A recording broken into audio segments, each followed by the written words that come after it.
Vení, oí esto. ¿Qué pasa? Oí.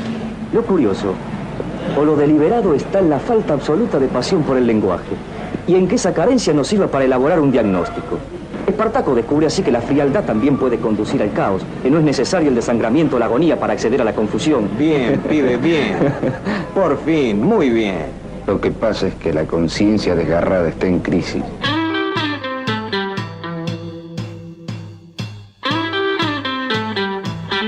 Al lado el bar moderno donde ellos se reunían. En el Instituto de Itela, bueno, pasaban un montón de cosas. Casi todos los que están en el libro fueron retratados por artistas de esa época. Marta Minujín los conocía a todos. Todos conocían a Tanguito, todos conocían a Spinetta, todos lo conocían a Charlie, todos conocían a Alejandra Pizarnik. Nuestro territorio era la Avenida Corrientes, la bohemia de la Avenida Corrientes, con los cines de arte, el Lorraine especialmente, y el Teatro San Martín, y el tramo entre Callao y el Obelisco, con todas las librerías que había. Estaba en el Moderno, se me acerca una nena, era una nena, de 14 años tenía, ojos muy lindos, y pregunta si se puede sentar con nosotros. Y bueno, sí, se sentó y empezamos a hablar. Era Renata. Tengo recuerdos muy fuertes porque fue como el principio y mi primera entrada a un mundo de bohemia y de pintores y escritores. Yo tenía 15 años. Los de Airón iban al Jockey Club, los de Opium iban al Moderno, pero todos sabían de todos y todos se pasaban de bar. Murena, Girri y el otro que ahora no me sale, iban a uno que estaba ahí. Tomaba el tren ahí, me iba a Retiro y me metía en el Moderno y pasaba prácticamente todo el día en el Moderno. La gente se reunía en el Moderno. En el Melancólico también se hacían fiestas, se hacían reuniones, Estaba mucho en el Moderno, todos. Estaba otro bar que se llamaba El Coto, a otro bar que se llamaba Politeama, y el Instituto de Itela. Porque lo que se vivía en los 60 acá en Buenos Aires era esa otra ciudad, la ciudad nocturna, que estaba muy viva. De hecho, la ciudad culturalmente o contraculturalmente vivía de noche. Pero en el original Moderno, que en sus inicios fue un bar de pintores, que fueron lentamente ocupando después los escritores, era una especie como de fábrica de ideas, de encuentros, de peleas. Había peleas literarias. Hoy hay que ver quién se pelea las trompadas por un concepto ideológico o cultural, más que nada. Verdadero maricón. Que me han visto. Pobrecito Dani, cuánto debe haber sufrido. Las similitudes están en cuanto a que tanto en Opium, la gente de Opium y Sunda eran muy críticos de los valores de la sociedad, de la misma manera que los beatniks. Por otro lado, prefiero, como tiene el título del libro, la palabra beat. Desde un punto de vista literario y generacional, no hubo en ningún lado beatniks, salvo en Estados Unidos. Había gente como de disciplinas un poco mezcladas, porque estaba la gente que escribía, la gente que pintaba, y no era tan, viste, de etiquetar un movimiento. Bueno, y aparte se estaba viviendo en ese momento. Viste, las etiquetas normalmente, no sé cuándo se ponen. Porque son un poco inclasificables. El ritmo. La generación beat, tanto en Estados Unidos como en Argentina, era fundamentalmente una vanguardia. Bueno, además de esto que te decía de las autorreferenciales, la autorreferencialidad, como un aspecto que está en la primera persona. Esa primera persona viene no solo de los beats, sino de Pavese también, del oficio de poeta, ¿no? Tenían algo de, insisto, de la literatura americana, de Kerouac, de toda esa historia, digamos, que sucedió en Estados Unidos, pero tenían la idea de la emigración latinoamericana, el vivir en otros lugares, el moverse, pero no había, por lo menos yo no lo veía como una cosa homogénea, ¿no? Hay una cosa muy clara que tiene que ver con esta relación arte-vida, que ellos toman obviamente del surrealismo, que en el caso de los beatniks argentinos, digámoslo así, o de los escritores del libro, está en todos. Digamos, el ritmo seguía no siendo una cosa fija como una pequeña jaula, pero seguía siendo algo fundamental. Y eso, y también que mucho lo que escribíamos tenía que ver con el presente, no era la idea de pensar y después escribir. Hay una entrevista a Néstor Sánchez que se titula "Yo no quiero ser escritor". O sea, no quiero ser escritor. Aunque Mariani en una entrevista dice que ellos no eran beatniks, o sea, incluso no los insulta, pero como que manifiesta que ellos se hicieron un poco acreedores de ese mote para tener difusión. Yo creo que más que ser beatnik en el término frío del concepto, les permitía acceso a la prensa, digamos, a Primera Plana, a Panorama, o sea, a revistas de difusión popular donde se hablaba de ellos. Con mi amigo Cito compartíamos todo. Y él se fue a estudiar al Actor Studio de Nueva York. Y en Nueva York descubrió el libro Howl, Aullido, de Allen Ginsberg, que me mandó una copia y que me deslumbró. Por ejemplo, Mariani, para tomar un ejemplo concreto, él rompía la regla gramática del uso de la Y. Él usaba siempre la I latina, porque se pronunciaba igual.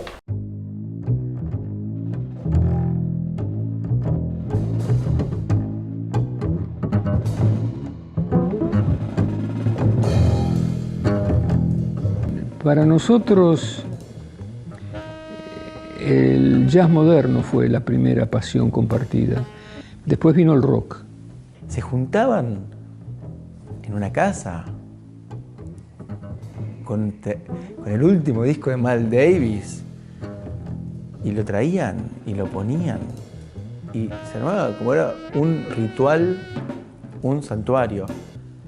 Y era como vos sabés que ese disco no es tuyo, o sea, no lo vas a escuchar y sabés que es, como no decir la papa, ¿no? Como decir, es de la gloria, es lo que, ¿entendés?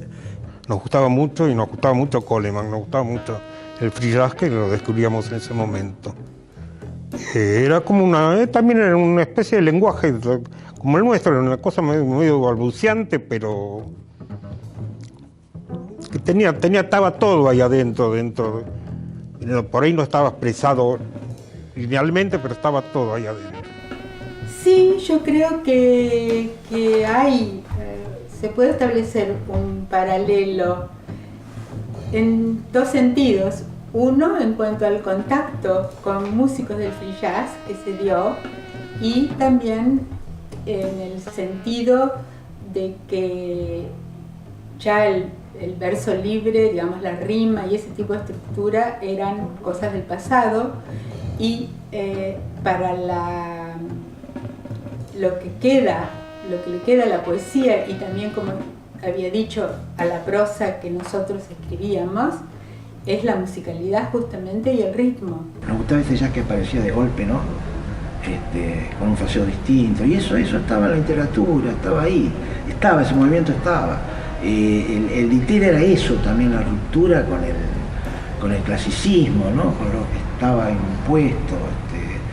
Era la ruptura, pero era la continuidad también. No solamente lo que había eran los discos de jazz moderno norteamericano, había jazz moderno argentino. Músicos como Lalo Schifrin, como Gato Barbieri, como el Chivo Borraro, como Sergio Mianovich. Y otra cosa fue que al moderno y al bárbaro después siempre iban cayendo todas las personas, todos los artistas que llegaban a Buenos Aires para hacer alguna presentación y terminaban pasando por el moderno y los conocíamos y nos hacíamos amigos. Y así fue que llegaron Steve Lacy, que era en ese momento, y fue, yo creo que hasta que falleció mucho tiempo después, el saxo soprano más importante del free jazz. En general, Opium eran Mariani, Mulet y yo. La revista se hacía como para intercambiar. Yo hago esto, bueno, vos haces esto, joya. Bueno, venite a casa a escuchar un disco. Buenísimo. En Tiro de Gracia está. Y creo que en esa idea del encriptamiento o lo hermético, hay una idea también de protección. Hay una idea también de exigencia al lector. que eso es importante para ellos también. Creo que le exigen al lector, buscan un lector que se esfuerce y no un lector que vaya a confirmarse en un libro. Yo traduje para Opium el credo de Jack Kerouac, una nota de Henry Miller sobre la rebeldía. Opium ya era tipo revista. Va algo más, un poquito más, porque el primer número tampoco es una revista, es una hoja doblada en 4. Bueno, y ahí nos juntamos con él, con los hermanos Bartolomé, Mario Satz. Opium no fue una revista surrealista, era una revista era Opium. También hay que recordar que Opium tiene una etapa muy experimental en su conformación. Si uno analiza los 4 números, la diagramación, que es muy interesante, es totalmente distinta a las otras revistas, es como juguetona, ¿no? Hay como una idea de colocar los poemas dentro de un orden distinto. Más que nada eso se dio a partir del número 2. El primer número es más clásico en torno a cómo va fijando los poemas. Pero la literatura de Opium es fuerte, es carnal, es visceral. Tiene rasgos que no tenía quizás la poesía para simpatizar al lector, ¿no? Para ensalzarlo. Que uno tuerce, que uno lo revienta, lo muerde, lo mastica, ¿no? Es donde realmente está la riqueza de encontrar algo nuevo, algo distinto, algo que produzca en el lector una sensación diferente. No sé si lo consiguió el movimiento, aparentemente en algunos planos sí.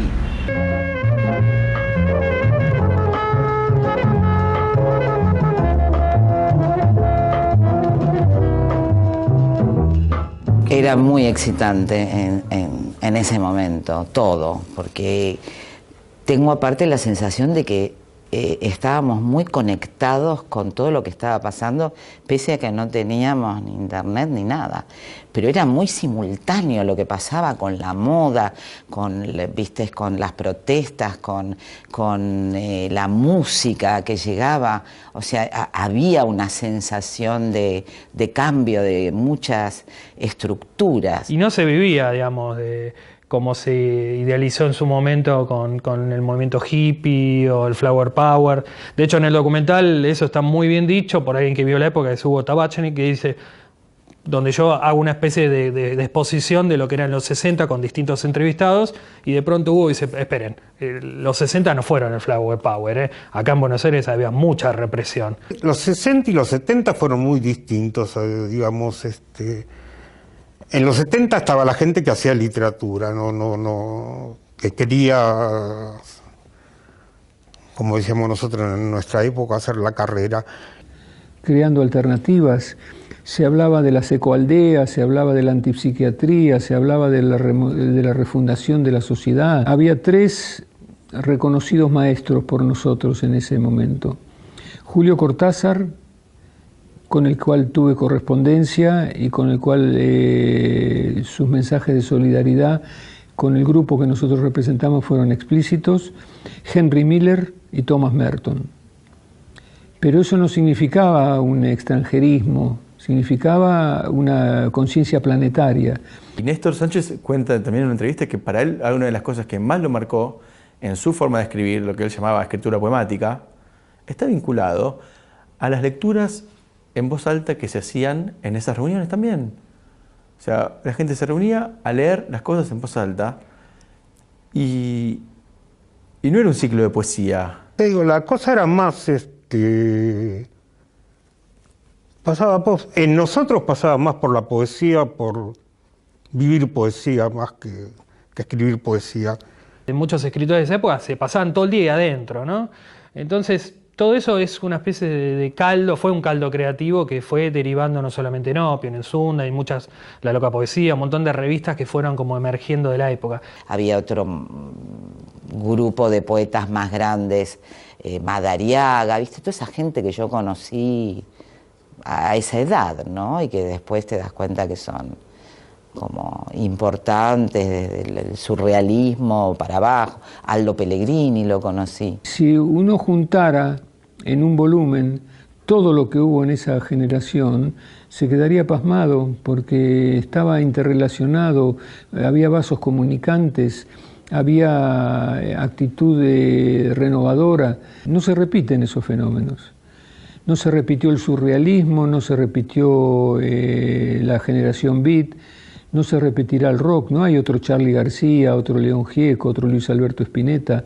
Son picos de lucidez y de creatividad que abonan el terreno para algo que probablemente venga, pero que todavía no se ha manifestado. No me acuerdo quién es el autor de la cita que voy a hacer, pero ese es mi mensaje para la juventud, que decía textualmente 2 puntos. No tengas miedo de tener miedo, nada es más fácil que la continuidad de nosotros mismos.